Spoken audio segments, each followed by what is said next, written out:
I met Ken Clifford in about 1967-68 when I was coaching with Trevor Cook at Carringbale YMCA. We travelled up to Newcastle to play in a game, and Ken Clifford and Kevin Thornton were the two referees. And that was the first time I'd actually ever met Ken. Never formally introduced, but that's when I met Ken, and Ken in his role as a referee. Ken was an astute referee, straight-backed, always in control of the game, never a hair out of place. Over the years that I've known Ken, the Brill Cream Man, I think they used to call him, he was always spick and span, wouldn't walk out on the court unless he was presentable. I met Ken Clifford first in the late 70s when he and I and Pat Tilden were coming through as young referees in the New South Wales system under Sid Taylor's tutorage. And from there we developed. We joined the NBL in 1979, and Cliffo went through to referee the first final in the NBL, which was won in sensational circumstances by St Kilda. But during that time he was also a great contributor to New South Wales basketball. Firstly as our rules interpreter, as a vice president, member of the examination panel, but also as our #1 referee for over a 10-year period. Pre to the NBL we had the Australian Men's Club Championship, which he participated in, and then when the NBL came along he refereed 145 NBL games. He became a FIBA referee in 1979 and retired that in November of 1990.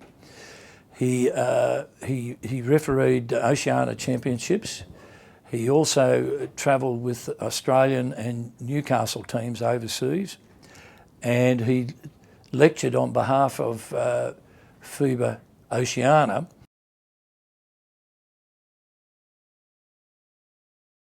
Ken got into refereeing, or he always said that he wasn't very good as a player, and they used to play at the court at a college when they were going to college, and his interest went to coaching. When he became a high school teacher, he was coached a number of teams, women's teams in basketball, and led him to become a referee, and he became quite passionate about it.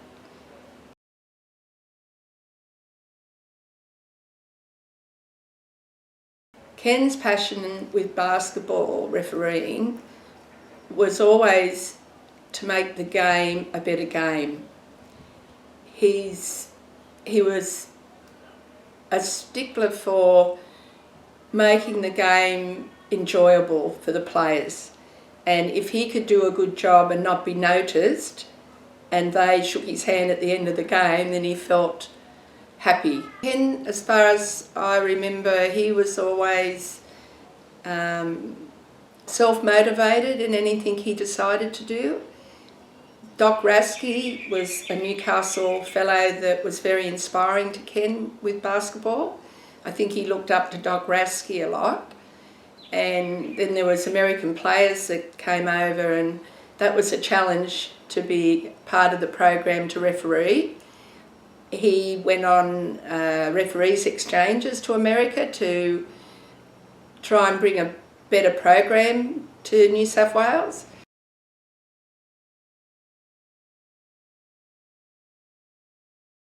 Ken was able to go on a few representative teams that went to, he was the referee that went to New Zealand.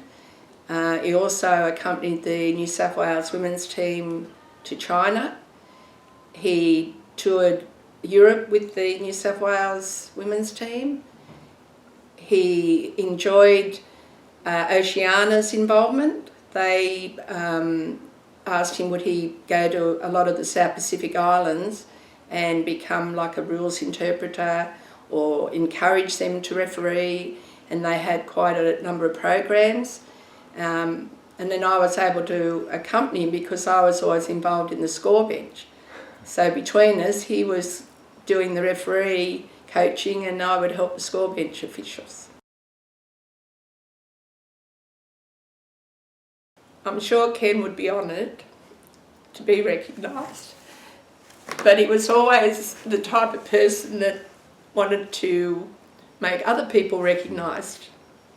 He never ever would, push himself to be recognised, but he would be honoured.